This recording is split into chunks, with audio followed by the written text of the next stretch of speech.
Oferecimento Girassol Sementes. Produtividade é com a gente.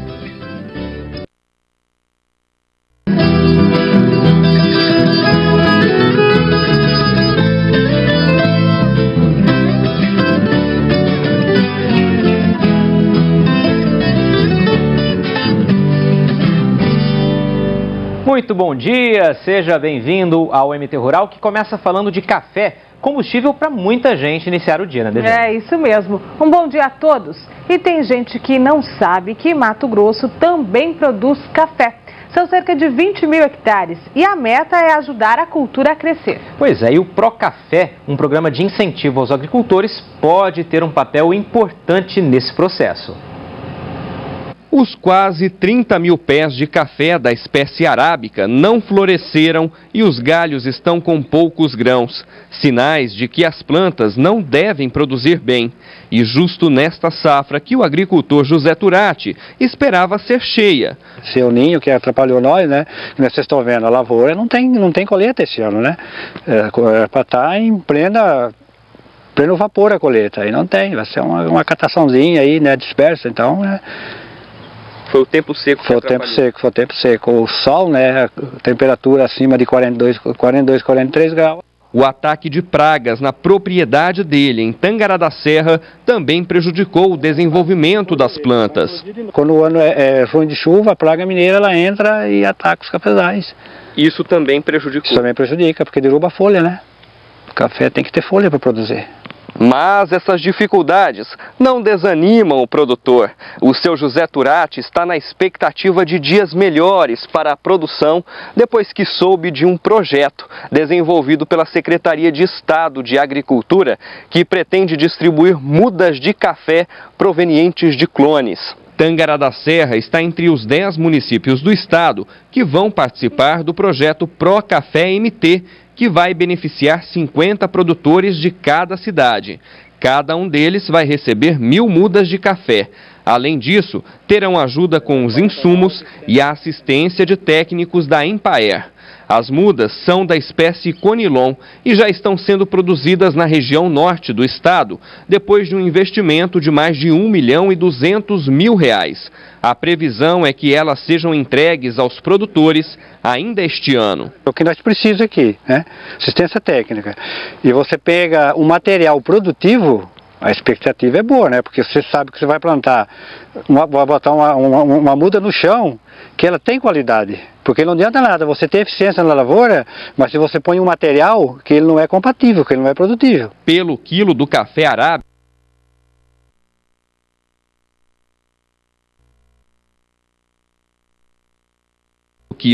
mas o agricultor espera ter um bom retorno financeiro ao negociar a nova espécie de café com fazendas e o mercado atacadista. Ele dá um bom retorno pela produtividade, porque o conilon ele produz mais, sem sombra de dúvida. Ele pode até dobrar a produção dos arábica. O conilon é uma espécie mais resistente ao calor e ao tempo seco, mas para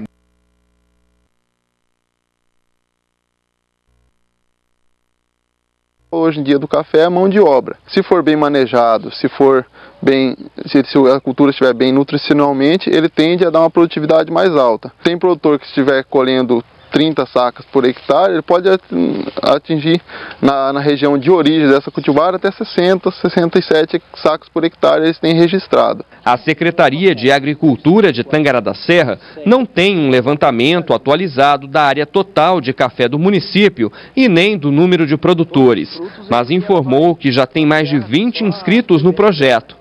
A expectativa é que o café volte a ser uma das principais fontes de renda da agricultura familiar. Nós somos um município onde 80% da área agricultável é de agricultura familiar, né? Nós temos aí uma faixa territorial enorme de propriedades menos de 100 hectares, então nossa aptidão é agricultura familiar. E o café, assim como o leite, hortaliças, são atividades específicas da agricultura familiar. E nós temos que manter esse campo forte. Para manter o campo forte, nós temos que dar renda e qualidade de vida para o homem do campo. Pois olha, além de Tangará da Serra, os produtores de Coniza, Cotriguaçu, Nova Bandeirantes, Alta Floresta, Carlinda, Rondolândia, Aripuanã, Juína e Nova Monte Verde também vão ser beneficiados pelo programa. Veja agora algumas notícias desta semana do setor agropecuário. Foi confirmado para o dia 9 de julho o leilão de 6 áreas portuárias no arco norte do país.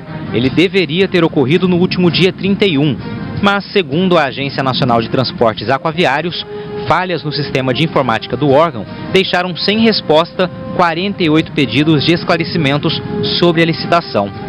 Todas as áreas estão localizadas no estado do Pará. São 2 em Santarém, uma em Vila do Conde e outras 3 em Belém. Os futuros terminais deverão ampliar a movimentação de grãos e fertilizantes na região. O IBGE divulgou a terceira estimativa de safra para 2016. A produção nacional de grãos foi calculada em 210 milhões de toneladas, 0,2% superior à safra passada. Já a Conab estipulou um pouco menos, cerca de 209 milhões de toneladas. Mato Grosso segue como o maior produtor de grãos, com mais de 51 milhões de toneladas. O principal destaque é a soja. O país deve fechar a colheita com 99 milhões de toneladas, o que equivale a 0,6% a mais que na safra anterior. O Brasil fez a aposta num modelo de agricultura baseado em ciência e é isso que está nos destacando no mundo. Uma agricultura feita ao longo de 365 dias por ano, que a despeito de todos os desafios relacionados à mudança de clima, é uma agricultura que segue avançando, produzindo cada vez mais e de forma cada vez mais sustentável. Para Mato Grosso, a Conab estima uma produção de safra menor que a do ano passado e abaixo de 28 milhões de toneladas. Quanto ao milho, segundo a safra, a produção nacional deve crescer quase 5%, atingindo pouco mais de 57 milhões de toneladas. Aqui no estado, a previsão é de uma colheita semelhante à anterior, com mais de 20 milhões e 300 mil toneladas. E a colheita da soja está terminando no estado. A safra foi volumosa, mas poderia ter sido melhor se não fosse os impactos causados pela estiagem prolongada. Estamos em abril e as colheitadeiras ainda avançam sobre os últimos talhões de soja cultivados aqui em Mato Grosso. É o fechamento de uma safra que não contou com a ajuda do tempo. A falta de chuva na hora do plantio atrasou os trabalhos. Áreas que já estavam semeadas sentiram a estiagem e foi preciso replantar algumas lavouras. Segundo um relatório feito por pesquisadores da Embrapa em Sinop, observando o tempo no norte de Mato Grosso, houve baixa disponibilidade hídrica entre o dia 1º de outubro e 30 de outubro. Esse número ficou razoável durante o mês de novembro e voltou a ficar baixo em dezembro. Algumas regiões, como a região centro-norte e a região leste, foram as que mais apresentaram baixa precipitação. Então, ou seja, esse ano atípico foi muito mais forte nessas duas regiões, se comparado com a região oeste e a região sul do estado. Porém, houve uma desuniformidade muito grande mesmo dentro dessas regiões. Por exemplo, na região sul, na região oeste, apesar deles terem uma média de precipitação um pouco similares à dos anos anteriores, tiveram pontos específicos onde também houveram baixa precipitação. A produtividade variou bastante de uma região para outra. Enquanto no sudeste os agricultores colheram em média mais de 53 sacas por hectare, na nordeste foram menos de 50. Na comparação com a safra passada, a região médio-norte, responsável por 1/3 da produção de soja do estado, foi a que mais sentiu. Queda de quase 4% no rendimento médio das plantações. Na fazenda de seu Gilberto, em Sinop, os 1.600 hectares de soja também sofreram com a instabilidade do tempo. 60% da área produziu muito abaixo do esperado. Soja até de 38 sacos, mas uma média de 40 sacos. Agora é preciso colocar os custos na ponta do lápis e torcer para que a chuva que não veio no ano passado caia agora sobre a lavoura de milho. Vamos tentar ganhar um pouco no milho, né? Se vier chuva boa, então vamos tentar fazer no milho. Senão tem que ir atrás de recurso de banco, alguma coisa assim, para poder tocar outra safra. E o mercado da soja reagiu nos últimos dias. Em Diamantino, a saca vale R$ 59,00, R$ 59,40 em querência e 10 centavos a mais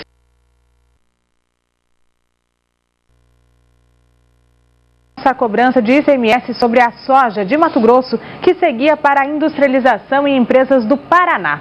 Nesta semana, um decreto do governo do estado pôs fim a esta autorização e, com isso, o imposto volta a ser cobrado. A medida é retroativa, válida para ações executadas desde o dia 1º de março. A semana foi movimentada em Primavera do Leste com a segunda edição da Farm Show. Os detalhes depois do intervalo. A temporada de feiras agropecuárias agita o interior do estado. Esta semana, a Primavera do Leste esteve no foco. A segunda Farm Show reuniu mais de 200 expositores e milhares de visitantes. Uma das principais feiras de negócios agropecuários do sul do estado.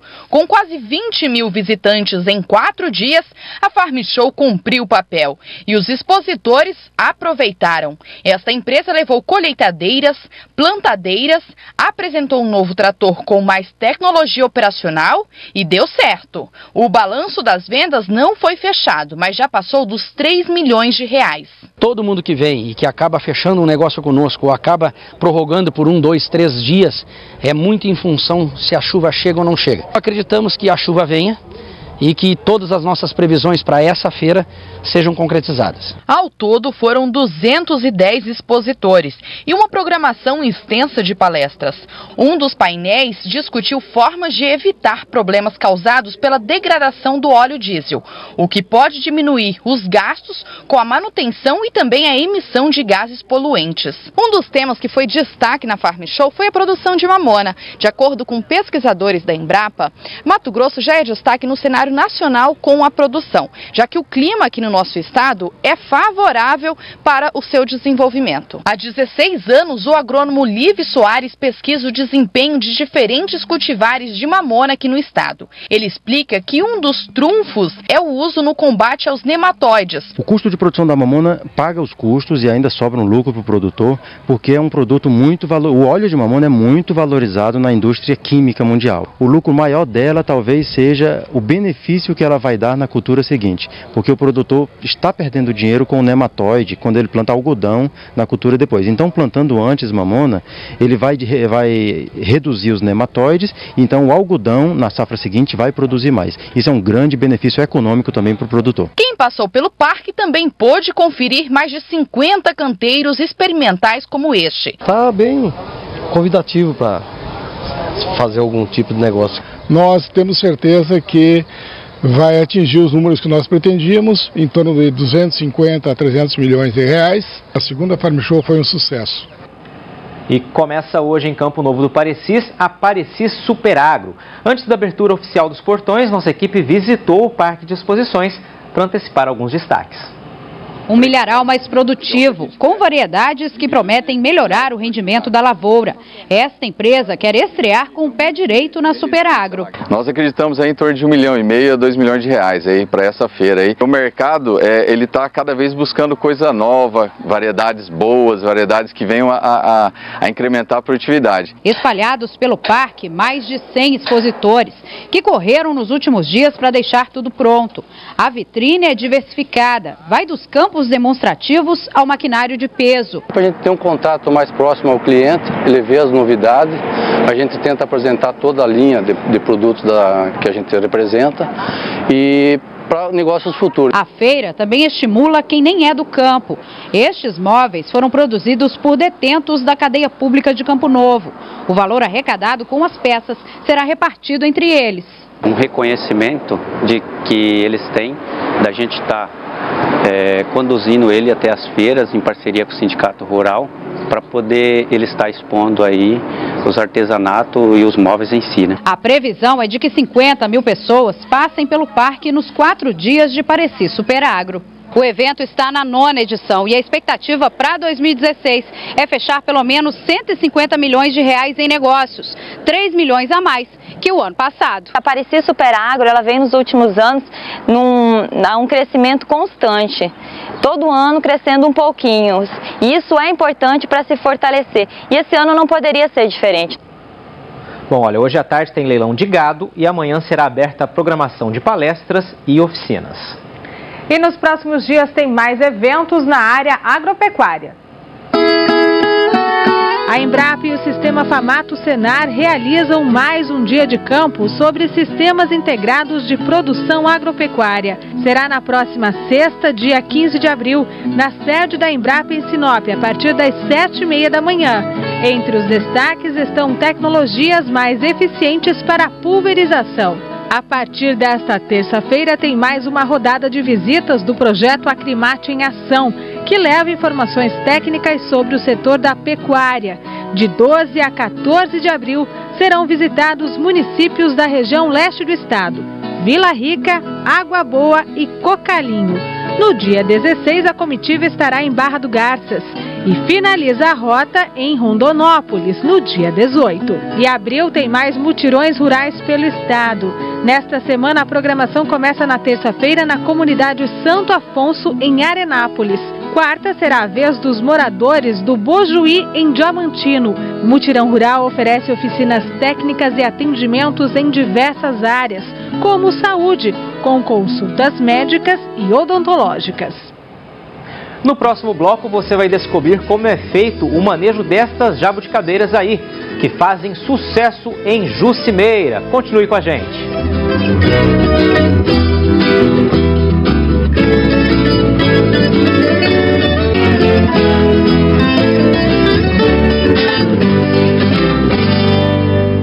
Aprender ou aprimorar novas técnicas é sempre muito bom. Por isso, dê uma olhada em alguns cursos que serão realizados nos próximos dias. Em Juína tem curso sobre irrigação de pequenas áreas. Começa segunda e vai até a sexta-feira. O beneficiamento e conservação de pescados será tema de um treinamento em Barra do Bugres, nos dias 15 e 16. Já em General Carneiro, o curso é sobre produção de queijos e será realizado a partir do dia 25 de abril. Informações nos sindicatos rurais de cada município. E o Senar também oferece vagas para quem quer ser instrutor. De abril. Mais informações no site da instituição. Você já participou ou ouviu falar do Festival da Jabuticaba? É uma festa que acontece todos os anos em Juscimeira, entre outubro e novembro, na época da colheita da fruta. Mas até lá é preciso cuidar bem dos pomares, para que as árvores produzam o que foi esperado. Um trabalho que muita gente não tem nem ideia de como é feito. E por isso, a nossa equipe foi lá conferir.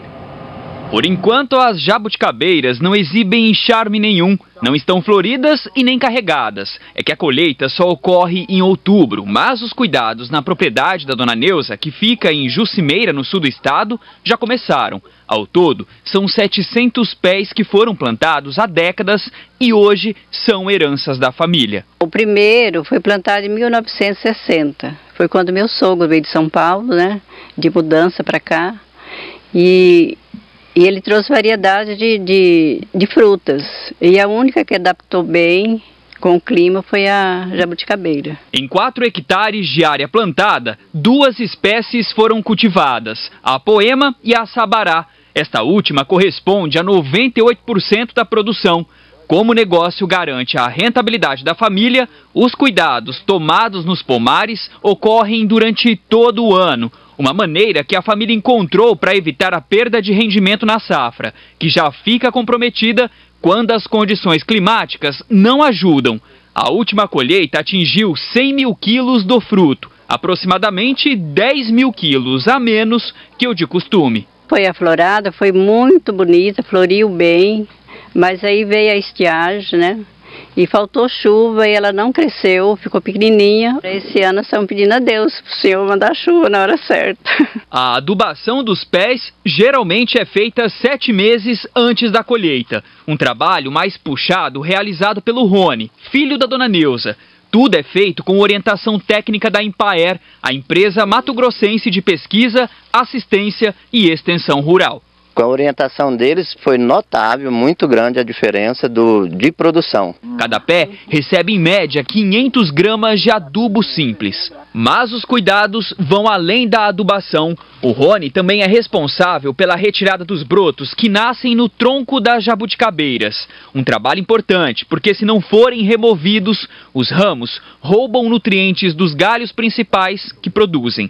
É tanto serviço que até a dona Neuza precisa arregaçar as mangas. Ela também ajuda a podar os brotos. Em julho, esse trabalho é ainda mais intenso, porque tem ainda a adubação orgânica e a poda da copa das plantas, para que a luz do sol atinja partes mais baixas das jabuticabeiras. Nesse processo todo, até a própria árvore dá uma mãozinha. A jabuticabeira, ela por si só, ela é uma árvore que próprio se aduba.